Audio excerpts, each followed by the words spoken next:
पाकिस्तान को सफेद झंडा। सफेद झंडा दिखाने का मतलब यह होता है, भले ही आपने गोली चला दी, हमारे लोग मर गए, लेकिन मैं आपके ऊपर गोली नहीं चलाना चाहता हूं, मैं आपसे बात करना चाहता हूं। हम लोगों की सरकार बन गई।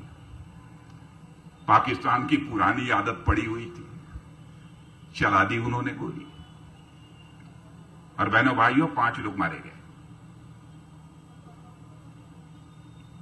ऐसा लगा मुझे कि जिसने हमारे कलेजे पर किसी ने गोली चला दी।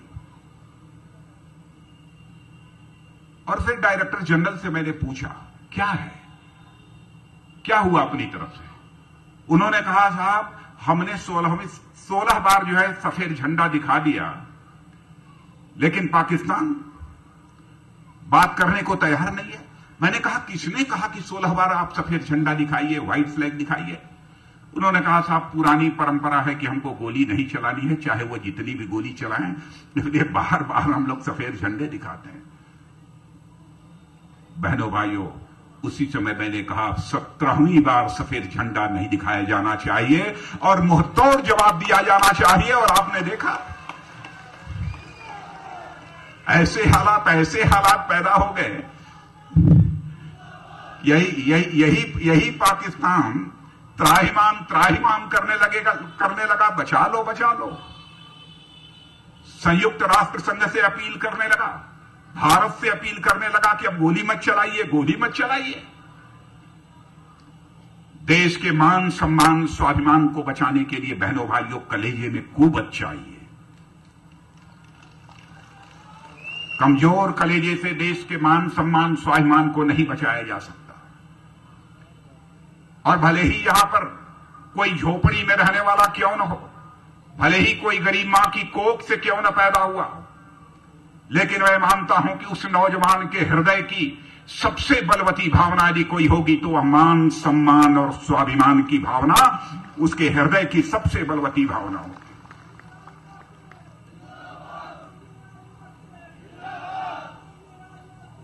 कोई नौजवान भले ही गरीब मां की कोख से क्यों न पैदा हुआ, बड़े से बड़ा राजा महाराजा आकर कोई कहे तुम गरीब हो, झोपड़ी में रहते हो, तुम्हें खाने के लिए सूखी रोटी नहीं मिलती है, चलो तुम्हारे नाम से मैं अपना राजमहल लिख देता हूं, लेकिन जब सोकर उठोगे तो तुमको इसी चौराहे पर खड़ा करके तुम्हारी खोपड़ी पर 2 चांटे लगाए जाएंगे। तो भले ही वह नौजवान गरीब मां की कोख से क्यों न पैदा हुआ हो, उसका स्वाभिमान जाग उठेगा और राजा को ललकारते हुए कहेगा, ए राजा, तुम्हारी राजमहल को मैं पैरों से ठोकर मारता हूं, लेकिन अपनी खोपड़ी पर कभी जूता नहीं खा सकता हूं, कभी चाटे नहीं खा सकता हूं। यह होती है स्वाभिमान की भावना। और बहनों भाइयों, हमारे प्रधानमंत्री ने हिंदुस्तानियों के स्वाभिमान की भावना को अंतर्राष्ट्रीय जगत में ऊंचा किया है, बढ़ाया है। आजादी हासिल की है इसे हिंदुस्तान के स्वाभिमानी नौजवानों ने, जिनके अंदर प्रखर राष्ट्रीय स्वाभिमान की भावना थी। मैं उदाहरण देता हूं चंद्रशेखर आजाद का।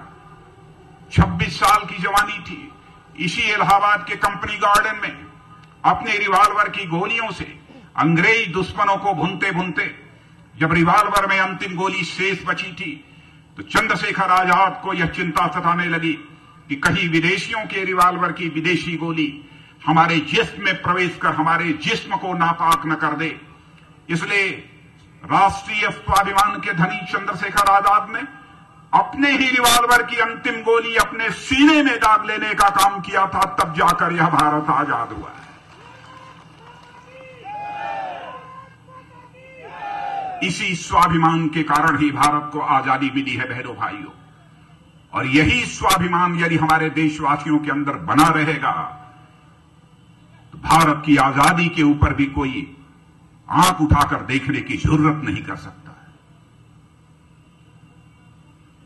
और मैं आप सबसे अपील करना चाहता हूं कि हमारा भारतीय जनता पार्टी का जो घोषणा पत्र है, उसमें जो कोई भी हम लोगों ने कहा है अक्षरशः उसे पूरा करेंगे, अक्षरशः पूरा करेंगे।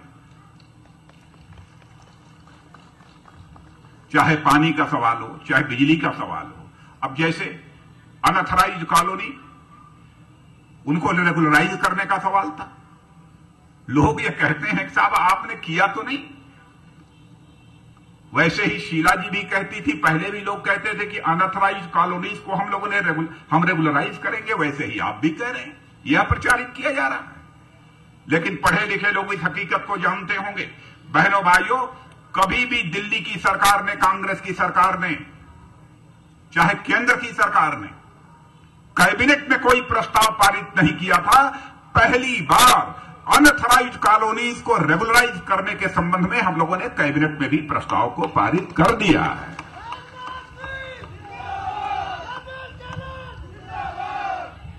अब उसे कोई, दुनिया की कोई ताकत रोक नहीं सकती है।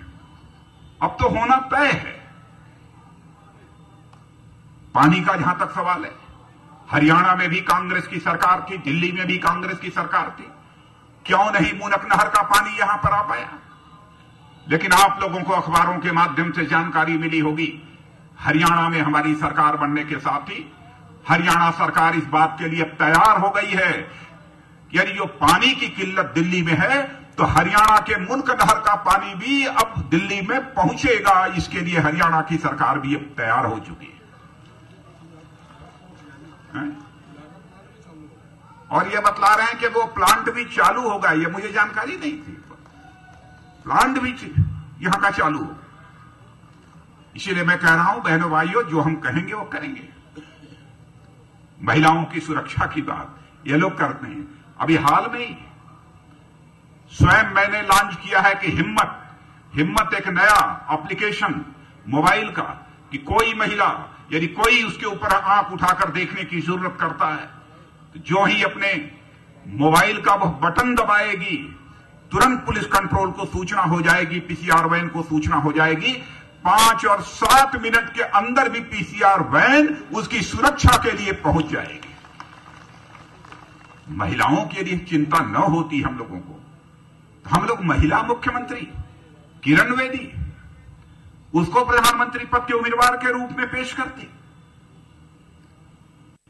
और नई नवेली पार्टी जो अपने को बहुत ईमानदार होने का दावा करती है, मैंने कहा कि जिसको अवसर मिले वह ईमानदारी करे, तब तो बात समझ में आती है। जिसको अवसर ही न मिले वह ईमानदार होने का दावा कैसे कर सकता है?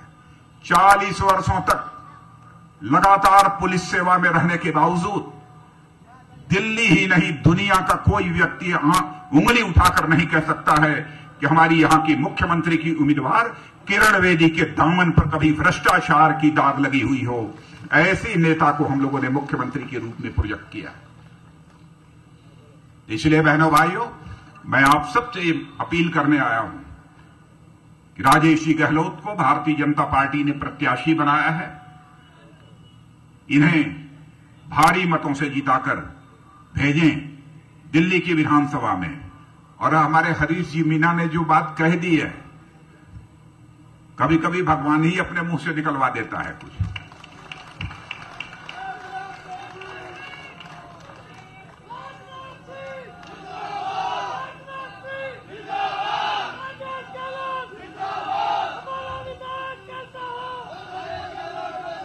और मैं आपको यकीन दिलाना चाहता हूं, जाति, पंथ, मजहब, धर्म के आधार पर भेदभाव करने वाली हमारी पार्टी नहीं है।